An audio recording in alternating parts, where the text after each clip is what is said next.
Andy. Once upon a time, there was a lesser speckled novelist. She lived in a beautiful country called Scotland, and she was part troglodyte, part risk-taker, and she escaped from the zoo of medical ethics quite a few years ago. She spent her days hidden away from twitchers and predators, pecking away on her keyboard, until one day a mighty Gleube hunter found her, and with honeyed words he coaxed her out of her cave down to the sunnier climes of Englandshire. And there the mighty hunter fed her with tidbits of food and some more honeyed words, and then threw her into a cage of hungry bioethicists. At first, the waiting bioethicists were annoyed, irritated. How could he possibly feed them such small fry, not even a nodding acquaintance with the mysterious dark arts? But then their hunger got the better of their irritation, and they pounced, ready for the kill. But the lesser speckled novelist surprised them by holding up one claw and saying, "Yes, you are going to swallow me whole in a few minutes' time. You know it, and I know it. But before you do, I want you to listen to what I have to say. If you don't listen, then you will be haunted by the thought that I might have been bringing some insights into life in northern climes that would help you when climate change affects where you live." And this is what she said. The question before us today is, how can fiction influence the way we understand bioethics today and in the future? And this is a question dear to my heart because I'm a writer of fiction with an agenda. And my agenda is to increase awareness of the questions thrown up by modern medicine. And these are the big questions that exercise the mind of mighty people like you who think for a living, but they also influence the much smaller lives of ordinary people caught up in the consequences of what is done in medicine today. And I gave up academic life to concentrate on writing these stories. In order to answer the question in my own personal way, I want to take you right back to the teachings of Jesus and Buddha, who conveyed profound truths through parables, simple stories that still resonate with us today. When the story of the Good Samaritan, for example, was first told, it pricked the hearts of Jews who thought that Samaritans were beneath contempt. And 2,000 years later, it can be applied equally, I would suggest, to the whites in South Africa at the time of apartheid, to the Protestant Catholic issues in Northern Ireland, and indeed to us today. Anyone who treats others inconsiderately or pollutes the environment and makes it a dangerous place for our neighbours to live in, that kind of thing. And ever since then, stories have been employed to convey big messages and inspire new thinking. And in this context, even in the field of bioethics, the Journal of Medical Ethics has this last year introduced a soap opera in an erudite journal.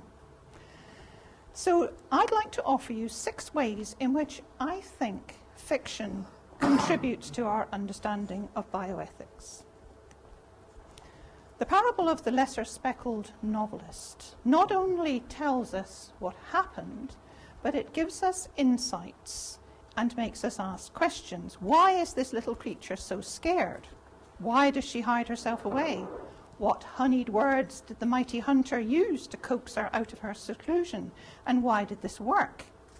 What do the hungry bioethicists see that makes them want to react in the way that was described? And would I do the same in their situation? Should I?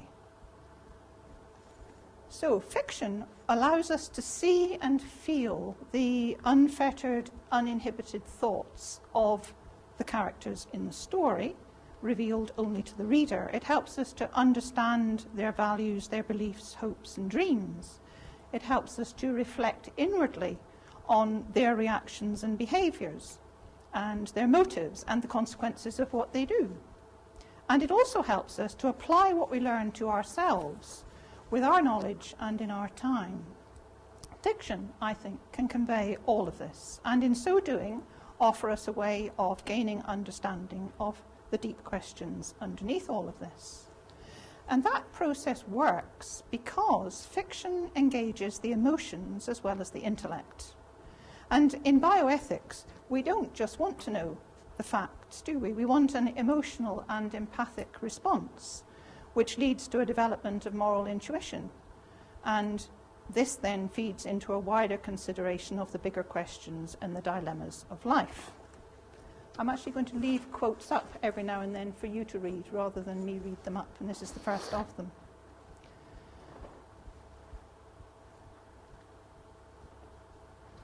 So fiction gives us an entree into feelings as well as facts. Academic reports and texts, like the Nuffield Council on Bioethics report on the ethical issues relating to dementia, for example, tell us what experts know and think. But novels, such as The Wilderness, Guppies for Tea, Have the Men Had Enough, The Notebook, Still Alice, these are all books that let us see inside to what it actually feels like to be living with Alzheimer's. The facts are there, but they're anchored in experience and interpreted through emotion. Another quote for you.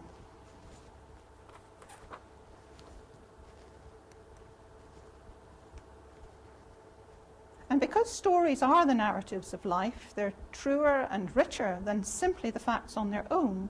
They offer us the opportunity to delve more deeply into the complexities of bioethical issues, and in so doing, they have the power to change us. Sorry, oh yes, that's right. I think Russell's claim of a kind of infinite intelligence is a big claim, but I think we know what he's getting at. And I think this applies not just to the exotic species of bioethicists, but it applies to everyone.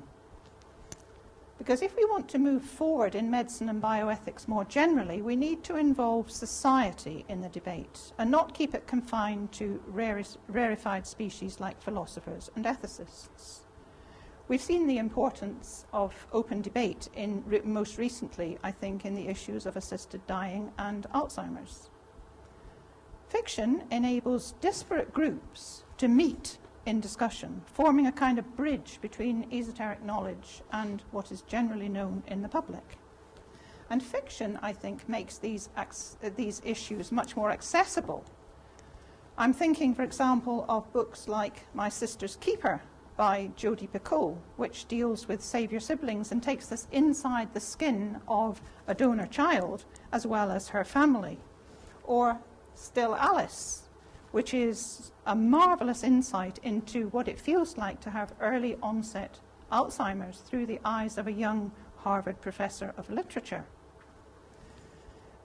The authors of these kinds of books, in a way, translate science into everyday language that allows any reader to engage with it and to want to read about it and think about it and reflect. And I think even for those of us who know a little more on the subject, there's so much knowledge around that it's helpful to have these windows into many areas of knowledge in which we're not necessarily an expert.